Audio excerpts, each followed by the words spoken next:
കൊല്ലത്തെ 42കാരി സുചിത്രയുടെ തിരോധാനം ഏറെ ചർച്ച ചെയ്യപ്പെട്ട ഒരു വിഷയമാണ്. ബ്യൂട്ടീഷ്യൻ ട്രെയിനറായി ജോലി ചെയ്തിരുന്ന അവർ 2 വിവാഹ ബന്ധങ്ങൾ വേർപ്പെടുത്തി കഴിഞ്ഞ കുറച്ചു കാലമായിട്ട് അമ്മയ്ക്കൊപ്പം കൊല്ലത്തായിരുന്നു താമസം. സാമ്പത്തികമായി ഏറെ ഭദ്രതയുള്ള കുടുംബമായിരുന്നു സുചിത്രയുടേത്. എന്താണ് സുചിത്രക്ക് സംഭവിച്ചത്? ആരായിരുന്നു സുചിത്രയുടെ ആ കാമുകൻ? എന്തുകൊണ്ടാണ് സുചിത്ര വീട്ടിൽ അമ്മയോട് കള്ളം പറഞ്ഞത്? ഏറ്റവും ഒടുവിൽ സുചിത്രക്ക് എന്താണ് സംഭവിച്ചത്? ഈ കാര്യങ്ങളാണ് നമ്മൾ ഇന്ന് വിശദമായി പരിശോധിക്കാൻ പോകുന്നത്. ഏവർക്കും വീഡിയോയിലേക്ക് സ്വാഗതം.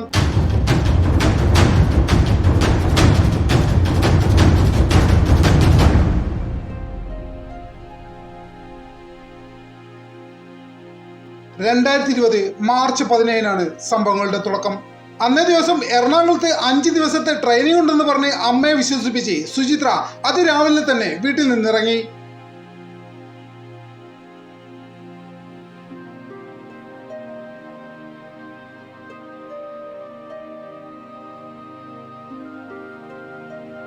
ഉച്ചയോടെ അമ്മയെ ഫോൺ ചെയ്യുകയും താൻ എറണാകുളത്ത് സുരക്ഷിതമായി എത്തിയിട്ടുണ്ടെന്നും കുഴപ്പമില്ലെന്നും വിളിച്ചറിയിച്ചു.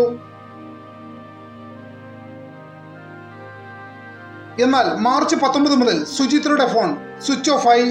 ഇടയ്ക്ക് ഏതൊരു സമയത്ത് സുചിത്രയുടെ ഫോൺ ഓൺ ആകുകയും കോള് ഫോണിലേക്ക് കണക്ട് ചെയ്യുകയും ചെയ്തു.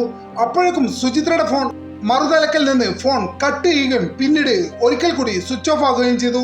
5 ദിവസങ്ങൾക്ക് ശേഷം മകളുടെ യാതൊരു വിവരം ലഭിക്കാത്തത് കൊണ്ട് തന്നെ അമ്മ സുചിത്ര ജോലി ചെയ്തിരുന്ന കൊല്ലത്തെ സ്ഥാപനത്തിൽ അന്വേഷിച്ചു. അതേസമയം കൊല്ലത്തെ സ്ഥാപന ഉടമ പറഞ്ഞത് 5 ദിവസത്തെ ലീവ് വേണമെന്നും തനിക്ക് ആലപ്പുഴയിലെ ബന്ധുവീട് സന്ദർശിക്കാൻ പോകുകയാണെന്നും പറഞ്ഞിട്ട് 5 ദിവസത്തെ ലീവ് സ്ഥാപനത്തിൽ നിന്ന് എടുത്തു പോയി എന്നായിരുന്നു സുചിത്ര ജോലി ചെയ്തിരുന്ന സ്ഥാപനത്തിൽ നിന്ന് ലഭിച്ച വിവരം. ഉടൻ തന്നെ അമ്മ ആലപ്പുഴയിലുള്ള ബന്ധുവീട്ടിലേക്ക് വിളിച്ചു. അവർ അവിടുന്ന് പറഞ്ഞത് സുചിത്ര ഇവിടേക്ക് വന്നിട്ടേ ഇല്ല എന്നായിരുന്നു.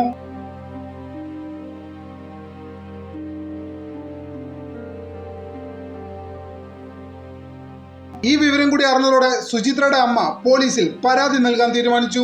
കനത്ത കോവിഡ് നിയന്ത്രണങ്ങൾ ഉണ്ടെങ്കിൽ പോലും പോലീസ് കേസന്വേഷണം ആരംഭിച്ചു. സൈബർ സെല്ലിന്റെ സഹായത്തോടെ സുചിത്രയുടെ ഫോണിന്റെ ലൊക്കേഷൻ അവസാനമായി ആക്റ്റീവ് ആയത് പാലക്കാട് ജില്ലയിലെ പാലക്കാട് നഗരത്തിനോട് ചേർന്നുള്ള മണലി എന്ന പ്രദേശത്താണെന്ന് മനസ്സിലാക്കാൻ സാധിച്ചു. സുചിത്രയുടെ ഫോണിന്റെ റെക്കോർഡുകൾ അതായത് CDR പരിശോധിച്ചപ്പോൾ പോലീസിന് മറ്റൊരു കാര്യം കൂടി വ്യക്തമായി. സുചിത്ര കഴിഞ്ഞ കുറെ ദിവസങ്ങളായി നിരന്തരമായി സംസാരിച്ചു കൊണ്ടിരുന്നത് പ്രശാന്ത് എന്ന ഒരു യുവാവുമായിട്ടായിരുന്നു. പാലക്കാട് സംഗീത അധ്യാപകനായി ജോലി ചെയ്യുന്ന 2 മക്കളുടെ പിതാവ് കൂടിയായ 32കാരൻ പ്രശാന്തിനെ കേന്ദ്രീകരിച്ച് പോലീസ് അന്വേഷണം ആരംഭിച്ചു. അന്വേഷണത്തിനിടയിൽ പോലീസിന് മറ്റൊരു കാര്യം കൂടി വ്യക്തമായി. പ്രശാന്തിന്റെ ഭാര്യ കൊല്ലം സ്വദേശിനിയാണ്. പ്രശാന്തിന്റെ ഭാര്യയും ഇപ്പോൾ നിലവിൽ കാണാതായിരിക്കുന്ന സുചിത്രയും തമ്മിൽ അടുത്ത സുഹൃത്തുക്കളായിരുന്നു എന്നും അന്വേഷണത്തിനിടെ മനസ്സിലാക്കി. 2018 ഒരു ചടങ്ങിൽ വെച്ചാണ് സുചിത്ര ആദ്യമായി പ്രശാന്തിനെ കാണുന്നത്. പിന്നീട് ഫേസ്ബുക്കിലൂടെ റിക്വസ്റ്റ് അയച്ച് നിരന്തരം ചാറ്റ് ചെയ്യുകയും നിരന്തരം നേരിട്ട് കാണുകയും പലപ്പോഴും സാമ്പത്തിക ഇടപാടിലേക്കും അതിരുവിട്ട ശാരീരിക ബന്ധങ്ങളിലേക്കും ഈ സൗഹൃദം വളർന്നു.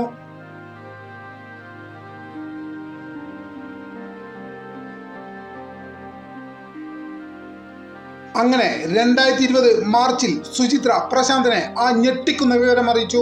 സുചിത്ര ഗർഭിണിയാണ്. സ്വാഭാവികമായിട്ടും പ്രശാന്തിൽ ഈ വിവരം വലിയ രീതിയിൽ ഭയമുണ്ടാക്കി. എങ്ങനെയെങ്കിലും ഇത് കളയണമെന്ന് അദ്ദേഹം വാശി പിടിച്ചു. പക്ഷേ സുചിത്ര അതിന് തയ്യാറല്ലായിരുന്നു. പ്രശാന്തിന്റെ കൂടെ ജീവിക്കണമെന്നും തനിക്ക് ഈ കുഞ്ഞിനെ വളർത്തണമെന്നും സുചിത്ര പ്രശാന്തിനോട് വാശി പിടിച്ചു. ഒരു പക്ഷേ ഈ വാശി തന്നെയാണ് പിന്നീട് കൊലപാതകത്തിലേക്ക് നയിച്ചത്.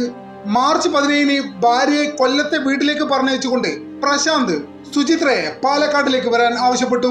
പാലക്കാട്ടെ പ്രശാന്തിന്റെ വീട്ടിലെത്തിയ സുചിത്രയും പ്രശാന്തും തമ്മിൽ ഈ ഉണ്ടായിരിക്കുന്ന ഗർഭത്തെക്കുറിച്ചും നടത്തിയ സാമ്പത്തിക ഇടപാടുകളെക്കുറിച്ചും ബാക്കി തരാൻ പ്രശാന്ത് കടമായി വാങ്ങിയ 2.5 ലക്ഷം രൂപയെക്കുറിച്ചും തമ്മിൽ വലിയ രീതിയിലുള്ള തർക്കമുണ്ടായി.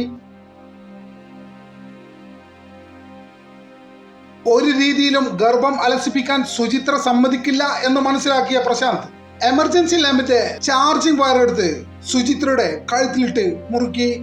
അങ്ങനെ ഗർഭിണി കൂടിയായിരുന്ന സുചിത്ര കൊല്ലപ്പെട്ടു.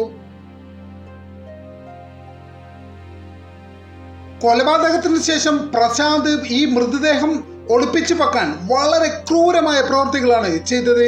സുചിത്രയുടെ കാലുകൾ മുറിച്ചു മാറ്റി കത്തിക്കാനായിരുന്നു അദ്ദേഹം ആദ്യം ശ്രമിച്ചത്. പക്ഷേ ആ ശ്രമം പരാജയപ്പെട്ടു. തുടർന്ന് വീടിന് സമീപം ഒരു കുഴിയെടുത്ത് സുചിത്രയുടെ കൈകാലുകൾ അവിടെ സംസ്കരിച്ചു. ബാക്കി ശരീരഭാഗങ്ങൾ പ്രശാന്തിന്റെ വീടിന് സമീപത്തായിട്ടുള്ള ചതുപ്പിൽ കൊണ്ടുപോയി താഴ്ത്തിയിട്ടു. അങ്ങനെ എല്ലാ തെളിവുകളും നശിപ്പിച്ചു എന്ന വിശ്വാസത്തോടെ പ്രശാന്ത് ഒന്നും സംഭവിക്കാത്ത പോലെ സാധാരണക്കാരനായി സാധാരണ ജീവിതം മുന്നോട്ട് നയിച്ചുകൊണ്ട് ദിവസങ്ങൾ കടന്നുപോയി. സുചിത്രയുടെ CDR പരിശോധിച്ച് പാലക്കാട് മണലിയിലെ പ്രശാന്തിന്റെ വാടക വീട്ടിലെത്തിയ പോലീസ് പ്രശാന്തിനെ ഉടൻ തന്നെ കസ്റ്റഡിയിലെടുത്തു. വിശദമായി ചോദ്യം ചെയ്തു.